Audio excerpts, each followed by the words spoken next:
Please begin, Abishai.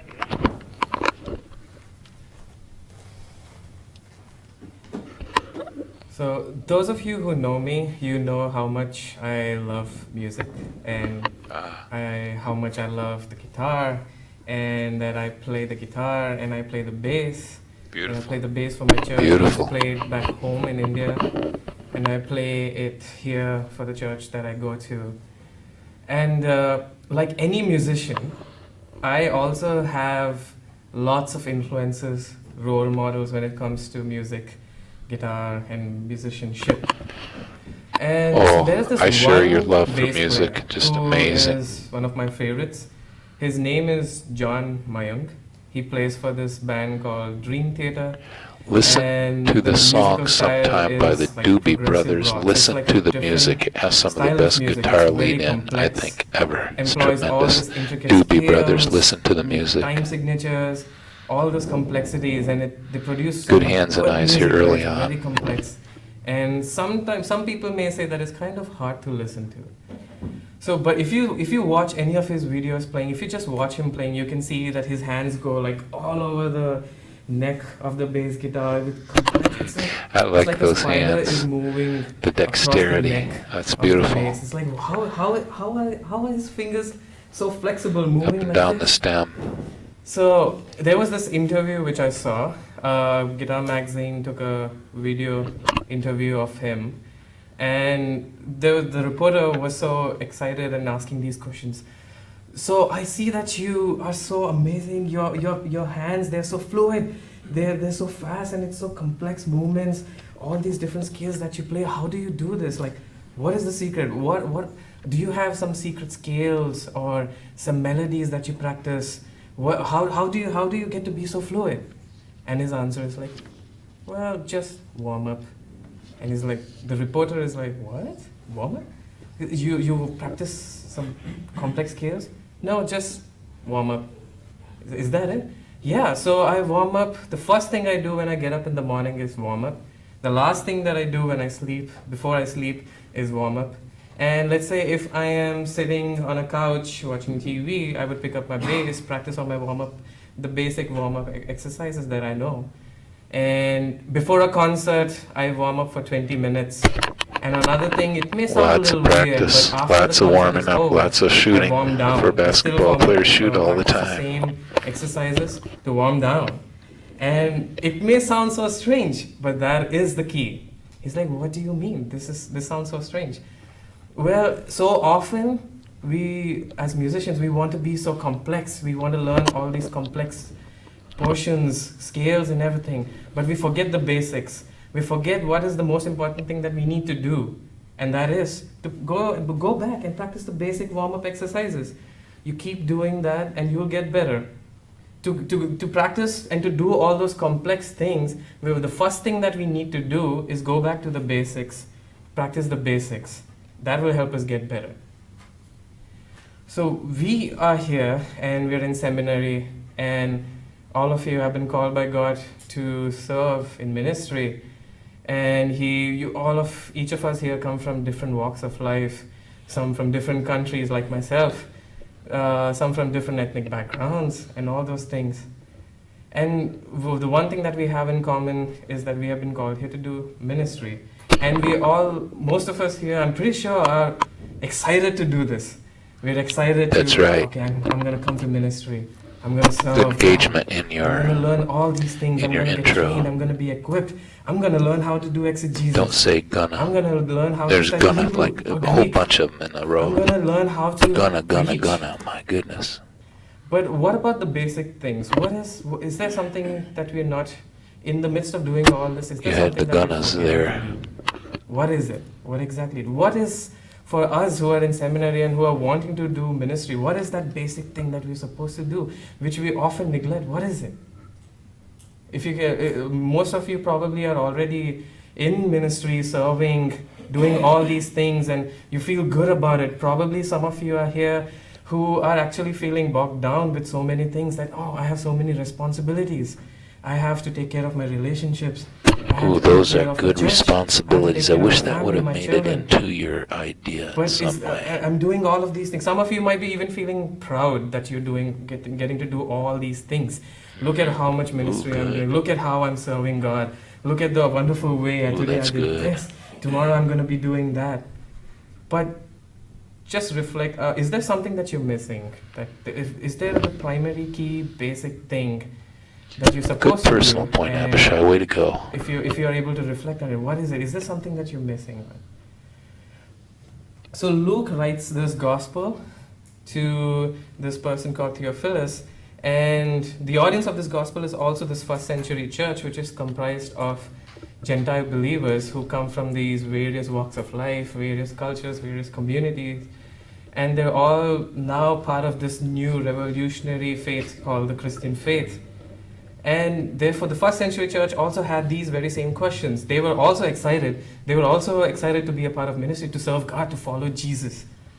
And now they have these questions, but how should I do that? What am I supposed to do? Probably they were also excited, like, I wanna share the gospel, I wanna be a preacher, I wanna share the good news of God, I wanna come to church, I wanna serve in church as well.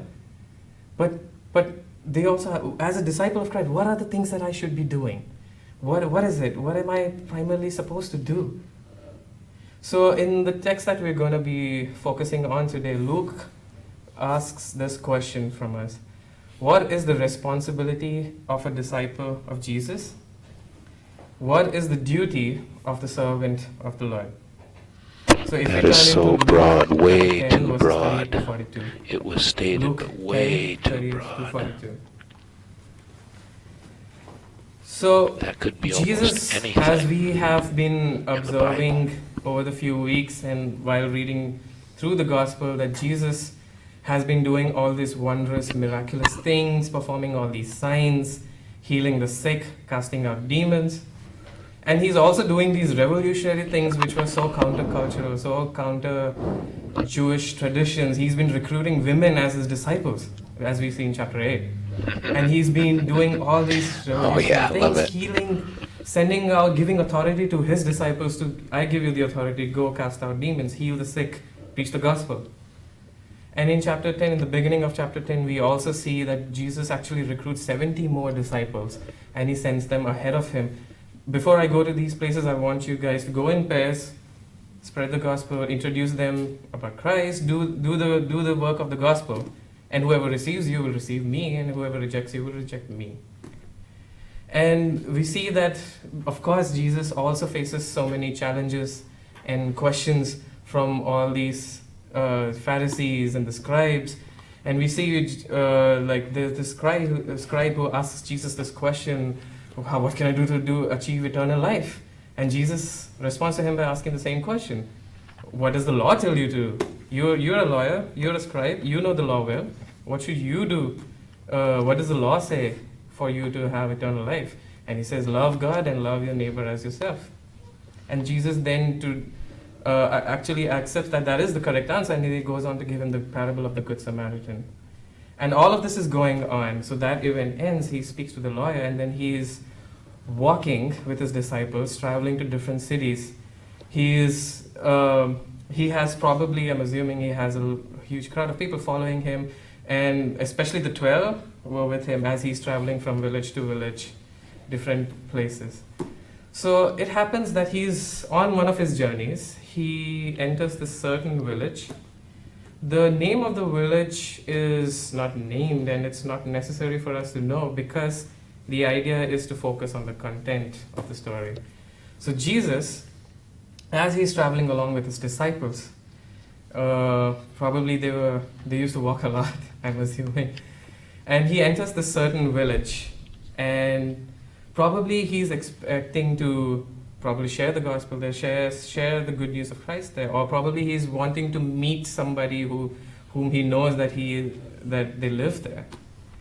And as he enters this village, there's this woman whose name is Martha. She goes out and greets Jesus. She meets him. She welcomes him. Probably Martha in her mind was like, oh, Jesus is coming here. Probably one of the 70 disciples that Jesus had sent out had entered this village and probably told Martha that, hey, Jesus is going to come here. She said, wow, Jesus is going to come here? My Lord, my Master, my Savior, he's going to come here? I'm gonna greet him. I'm going to meet him. I'm going to invite him to my house. I'm going to prepare all these things for him. I want to serve him. He's Jesus. I want to make sure that he comes to my house. I want to show him hospitality. And the interesting thing is, of all the people till now that Jesus met, Martha is the only person till now who actually welcomed Jesus into her house. Nobody else did. She was the only person who showed hospitality to Jesus. Jesus is entering the village, probably she meets him on the street and she's like, hey Jesus, I'm so glad you're here. Why don't you come to my house? I want you to come to my house. Spend time with me. Come to my house. I will prepare all these meals. Yeah. I'll prepare an elaborate dinner for you. It's going to be awesome. I'm going to prepare roast lamb. Oh, yeah. Figs, fruits. That's good. And Yes, dates, sir. olives. I'm going to prepare, I'm going to bring fresh wine. It's going to be awesome. We're going to have a wonderful food, wonderful dinner, and wonderful time of celebration and merriment. It's going to be awesome. And Jesus probably also in his mind looking at the hospitality, the heart of Martha was also thinking, wow, of all the people, this one person, a woman, is inviting me to her house. None of the other men, of course not the Pharisees. Nobody else invited me to their house, but this woman, this faithful woman who I can see that she loves me. She wants to serve me. I will go to her house. I will give her this opportunity to serve me, to minister to me. So Jesus, probably along with his disciples, enters the house, and Martha goes on to make all the preparations that she had planned. And we see that Martha has a sister. Her name is Mary. She's this quiet, composed. Good job with Martha. Who probably Introducing did her. not express outwardly as much as Martha did. Come to my house. She knows Jesus. She loves Jesus too. The time that Jesus comes into her house, the first thing that she does, wow, Jesus, the teacher, the great rabbi, the savior of this world, the Lord, our master. I wanna listen to him. I wanna spend time with him. I wanna listen to what he has to tell me. I wanna listen to his teachings. So what she does is, instead of helping her sister with all the preparations, she decides, maybe I won't get this opportunity again. So let me sit next to Jesus, let me sit at his feet, and let me listen to what he has to say. And she does that. And Jesus is teaching, and you can see that Mary is sitting at his feet, listening to everything that he has to say. Now, sitting at Jesus' feet, usually it carries the idea that the relationship that Just it tell it. establishes is that of Just say she is sitting at his feet, showing her respect. a master and a servant. So with Mary sitting at Jesus's feet, we can see that it's actually Jesus considers her as his disciple, which is very revolutionary when you consider the context of that time.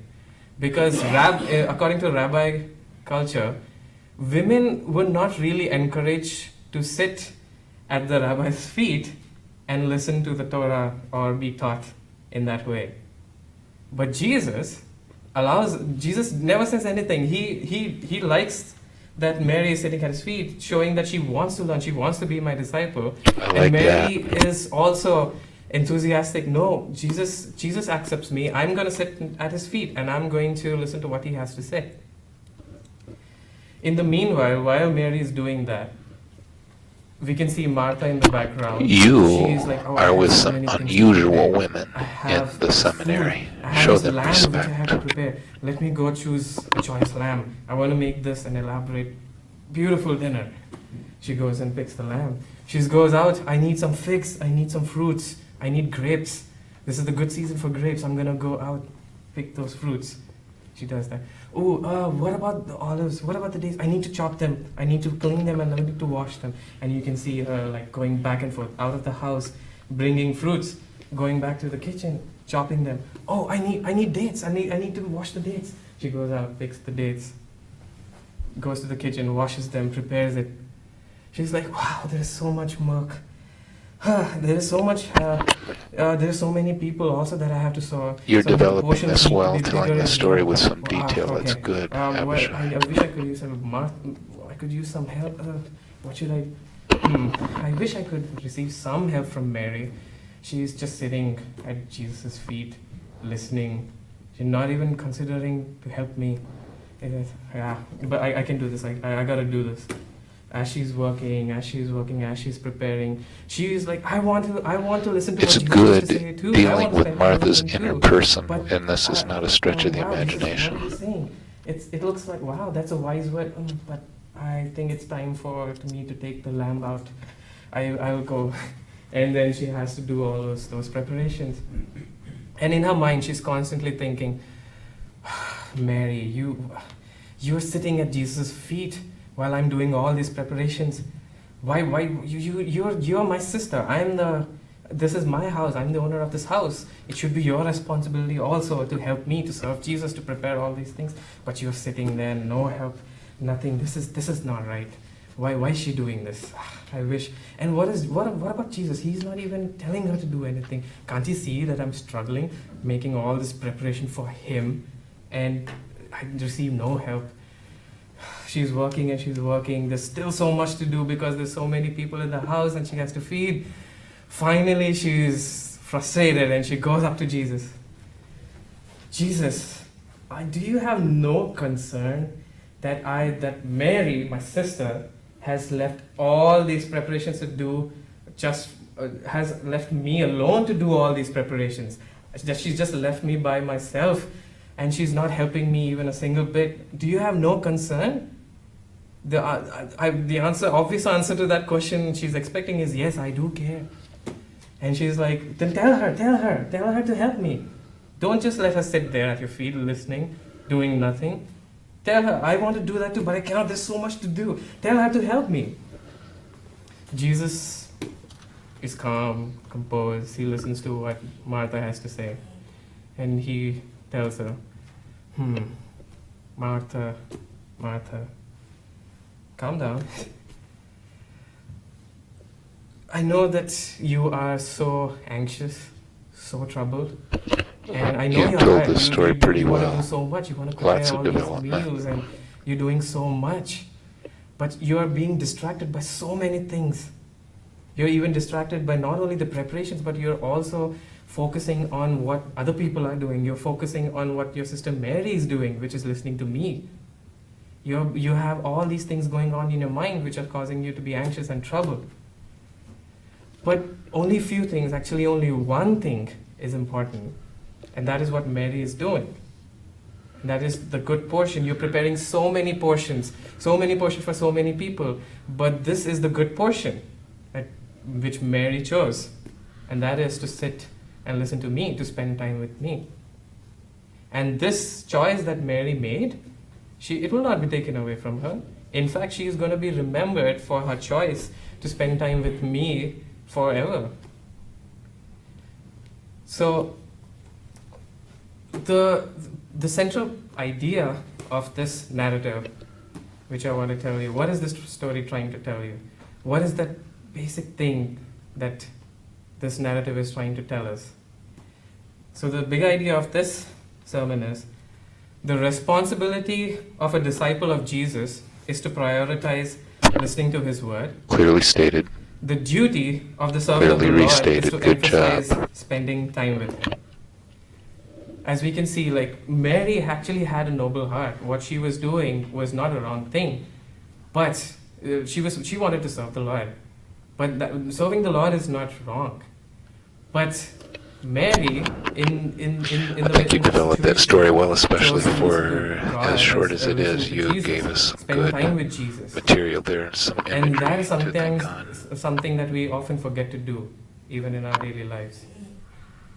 So from the story, I have 3 implications that I want to give to you. Implication 1, we must make sure to take time out to spend with God.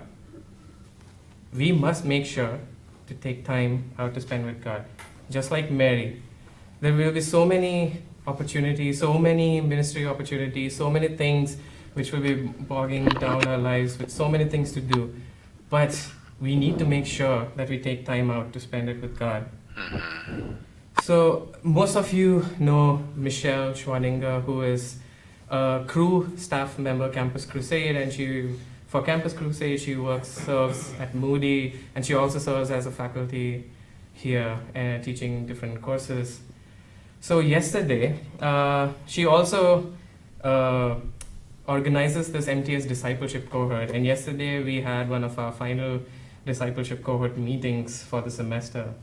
And in that meeting, we were asked to reflect on our past and present and in the future, something that we want to do in the future, something that we are looking forward for in the future. And in that meeting, she said something interesting which caught my attention. She expressed the fact that in all these years for serving with crew, she actually never took a sabbatical. She never took some time off. And that has been something that's been on her mind. And she has so many responsibilities, so many challenges in her family life, so many challenges with her ministry, with crew, with papers, and so many things. And she realizes that, no, this is too much. The primary thing that I need to do is to spend time with God. So she decided that starting from mid-May, for 40 days, she's going to go up to Michigan. She has her house over there. And she's going to stay in Michigan. She's going to switch off her phone. She's going to deactivate her social media for 40 days. She's going to deactivate her crew email for 40 days. Wow. And all she wants to do is spend time with the Lord. Just her and the Bible. No other people. Probably her family will be visiting her every now and then, but her idea is to take time out to spend it with God, because that is needed. She needs that. She realizes that there's this. She needs that peace which only God can give, which you can only receive by spending time with God in the midst of all these things that are surrounding her. So I would like to ask you, what are the things that are that are bogging you down? Are you prioritizing spending time with God? There are so many things that are probably going on in your lives as well. A lot of you are already serving in churches and you have so many responsibilities, but are you making sure that you're spending time with God? Are you focused more on your assignments? Are you I read the Bible. I don't want to read the Bible anymore. I read it for my assignments while preaching, while submitting exegetical paper. But are you intentionally taking time out to, I want to spend time with God?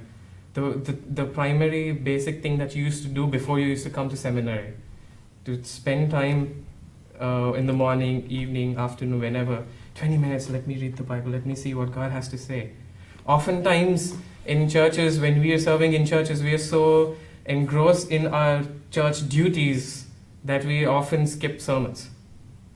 Are you doing that? Are you serving in such a way that makes you miss out on listening to God's word? So probably I would encourage you to take steps, prioritize reading God's word. Do that in the first thing in the morning or in the evening, whenever you get time. Or sometimes, if it's not possible for you to sit with the Bible, pray God to, you have such a wonderful community here on campus. Why don't you pray and ask God, Lord, I want to spend time with you. And you can do that through some interesting conversations with people, with godly people who are around me. Lead me to somebody. Let us have a conversation about God. Let us have a conversation about you. And may we know more about you. May you reveal yourself through these conversations. Or maybe even through your assignments. Just ask God, Lord, I'm doing this assignment. I'm reading the Bible, though it's for the assignment. But I want you to speak to me through this. I want you to reveal yourself to me through this. Moving on to implication number 2. We should balance our responsibilities. It's very well developed. I love that first implication. We should balance really our responsibilities wisely. In ministry, in life in general, we are going to be doing so many things. There are going to be so many things that are going to be coming our way. Already some of you might be experiencing that. But we need to be wise in what we prioritize, how we manage our responsibilities. So back home in India, there is this evangelist, preacher,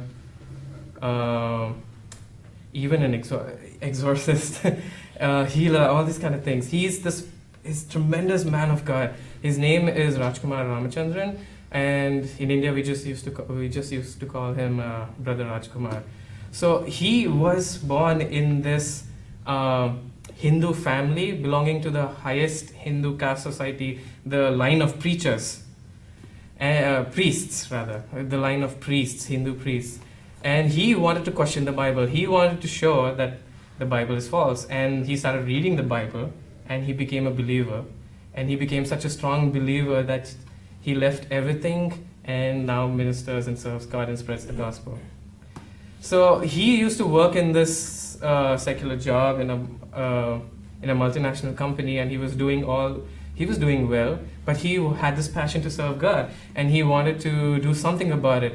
And God had given him some incredible gifts regarding the Bible. Like he would not memorize the Bible, but every time he would preach, he would close his eyes, and he claims that God would bring scriptures to his mind regarding what he has to speak.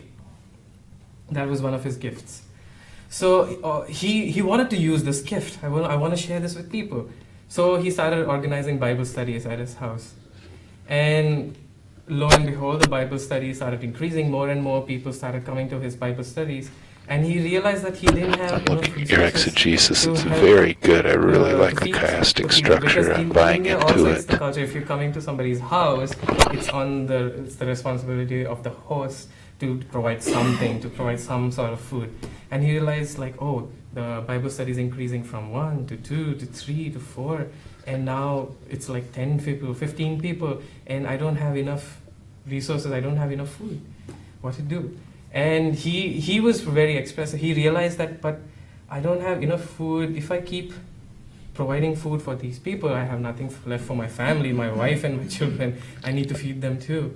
And at the same time, there's so many people, and there's so many students who come to my Bible study. They have questions about God, and they keep talking to me. They call me all the time, and I need to spend time with my family. I need to spend time reading the Bible. I need to spend time with God himself.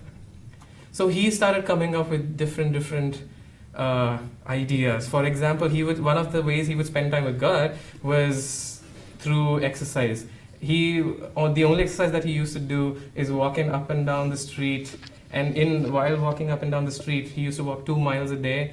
He would pray as he was walking, and he would pray outwardly. Anybody who would see from the outside would think like, "Wow, he's crazy," but actually he would be praying. He was spending time with God, and he realized that he was open about it. I cannot feed all of you every time you come to my Bible study. And you could see the response from the people who would come to his Bible study as well. No, that's okay. We came here to listen to the word, not for the food. We will bring the food. Everybody started bringing the food. We'll pitch in. Anonymous people started donating money to him also so that he can carry out this ministry.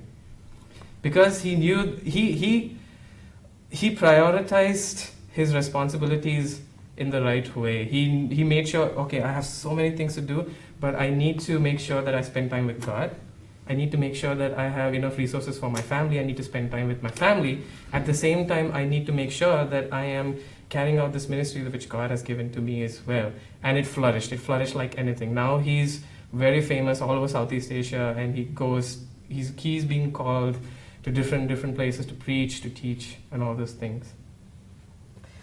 Likewise, the question that I want to ask you is, are you balancing your responsibilities wisely? Are you also taking care of your ministry responsibilities wisely? A lot of you are doing so many things. Some of you are in relationships. Some of you probably are in the next step of the relationships.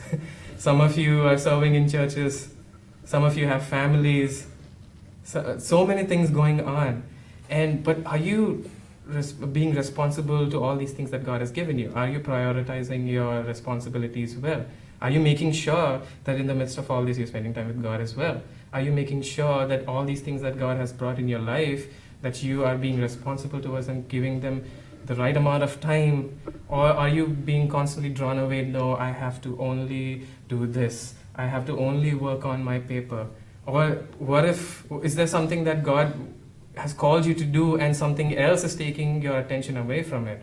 What if God has called you to a season of studying and you are engaged in all these other things and God is trying to convict you? No, I called you to study. This is a season of studying. Why don't you do that? So we need to make sure that our responsibilities are prioritized, that we balance them wisely. Moving on to implication number 3. This is moving along very well. I think you have used all your time. You've used it profitably. We need to show grace to other believers who show devotion to the Lord differently. As we saw from the story, what Martha did was a noble thing. She showed hospitality, which is actually a good Martha Christian needs to act. be defended here. Nobody This else in is Luke's probably gospel my till main now thing is about your shown to message show is that in hospitality your to Jesus. idea you could Martha talk did. about So responsibilities. she had Now a you heart to did serve the that Lord. She wanted to, I want to throughout serve the your Lord. What she did message was and not your wrong. But personal the point. issue You're talking is about her complaint responsibilities. against You're Mary. talking about balanced Mary, responsibilities who was and so sitting on. at But the I feet think of that Jesus, needs to make Mary it was into like, your oh, idea. yeah, I want to spend time with Jesus. I know. So this, here I suggest because, what yeah, should go take for priority those in the things. midst of But, life's maybe something responsibilities. simple So you can be give a done, right? nod to What if Jesus the is not fact gonna that there hang out is with a me lot next to time? do that has I to be want to spend done. time with Jesus. The church will fall apart if there are Mary's not actions Marthas. actually caused Martha to.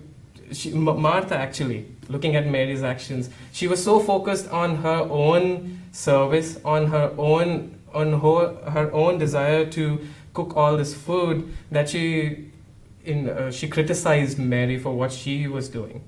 And she even questioned, and in her criticism, she actually kind of reproaches Jesus as well. Are you not concerned that Mary has left me to do this all alone? So, back home, in India, the church that I used to go to, one thing I want you to keep in mind is, in India, especially the older group of people, older group of believers, like the one generation above me, they are not really expressive, especially when it comes to worship. And yeah, so every time the worship would happen in the church, everybody would just stand, the older people would just stand like this, like we're worshiping the Lord, like singing songs, blessed assurance, Jesus is mine. No expression. So one day, and my church was a multicultural church. So once, there was this visitor. She was this African American lady who visited my church, and my goodness, was she expressive in her worship or what? She would be like, even in the worship, she would just stand there and she would be moving. She would be like, yes, hallelujah, thank you, Jesus, and all those things. And all my Indian older folks in the church, they would just be looking at her at like, what is wrong with her? Why is she doing that? I mean, this is the Lord's temple. You should be respectful. Why is she moving? Why is she shouting in the middle of the songs? You should respect the worship leader. Listen to the song, sing, not shout. And after the service, that was the opinion of the older people. But after the service, when you go and ask the younger people, the teenagers, the little kids who were in the service as well, and what did you think about that? And their opinion would be, I actually really enjoyed it. I thought it was a breath of fresh air. I could see that she was so passionate about God. A child was able to understand that she showed childlike passion to worship God. The older people did not. They criticized her. But this African American lady, she did not worry. She just was all into worshiping. Even in the sermon, she was affirming what the pastor was saying. Amen. Bring it home. Preach it, and all those things that they are known to say.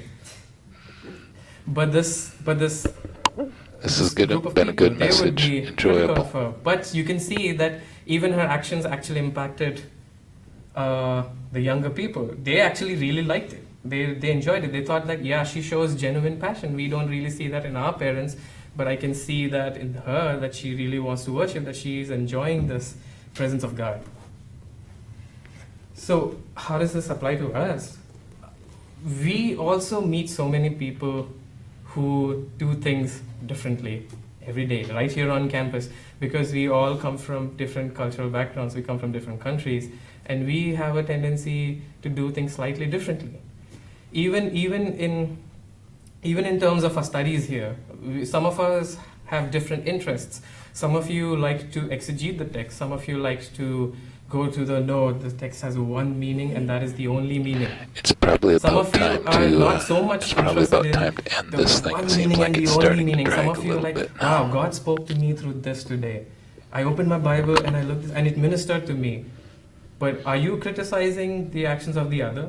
Are you thinking like, no, you're not supposed to read the text like that. This is the only way to read it. And you, That who last are, implication, I'm who not say sure that, God what you ministered get to me out of through it. this verse that I Might be opened. losing. Are you saying you're so mechanical in your approach to reading the text? You only exegete, that's all it is. But it should speak to your soul. Where is that? So what are the other things that you are criticizing others about? Is it the form of worship that they do? Sometimes when you're leading worship, you like to lead a certain way, you like to pick certain songs, and then there's another worship leader, you start criticizing, why is he picking those songs? It's so boring, all these hymns, slow, we should do some peppy numbers. And those who are leading, who are interested in the hymns, are like, why is he not doing any hymn? It's so modern, it's so like showmanship. This now. last There's one, no I think, lost your Show grace concept. to these people. Don't Lost your start idea. judging them, but show grace. Accept the way they worship. Their intentions matter. God knows their intentions. We are not to judge them. God will. No matter how they're worshiping, no matter how they're showing the devotion. The idea is, are they worshiping God? Are the intentions to glorify God in however they're doing it? So if there's some area of your life that you can think about, just ask, pray God to, Lord, have I been critical of somebody and the way they do things here in seminary, back home? Just ask God to bring it to you. Ask for forgiveness and talk to the person. Appreciate what they do. Know that they do things differently, but then they're all serving the same God. So in conclusion, I want to summarize what we just heard in the story. Martha, what she did was noble. There's nothing wrong. It's not wrong to serve God and to do all these wonderful things. In fact, that's a noble thing. She probably, her gift, her ministry, vocational calling is hospitality and serving. So what she did was not really wrong. But what Mary did is something that we all often tend to miss out on. It's the basics. You don't need to come to seminary to know that you have to spend time with God. That's what God primarily did. When He came into your life, He called you to a relationship with Him. So it is by default that you spend time with Him. I want to spend time with this God who saved me, who called me, who loves me.